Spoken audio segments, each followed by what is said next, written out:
हे सांगतो या तालुक्याची बदनामी झाली ते तुमच्यामुळे झाली आहे. तुम्ही कोणाला धमक्या देता नाव घ्या म्हणून, कोणाला धमक्या देता तुम्ही नाव घ्या म्हणून. अरे शेर को धमका सकते डरा नहीं सकते.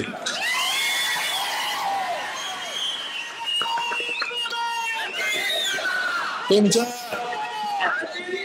कर्तुतीचा पाडा वाचायचा असेल त्याला ही सभा पूर्ण नाही, त्याला पुन्हा यशवंतराव चव्हाण हायस्कूलला जावं लागेल.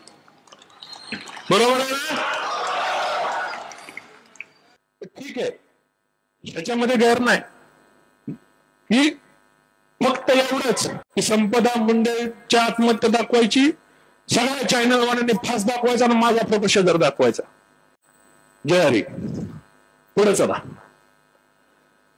आता फोन करणारे त्याच्या कुटुंबाने स्टेटमेंट दिलं की कोण पी येत वाजवा.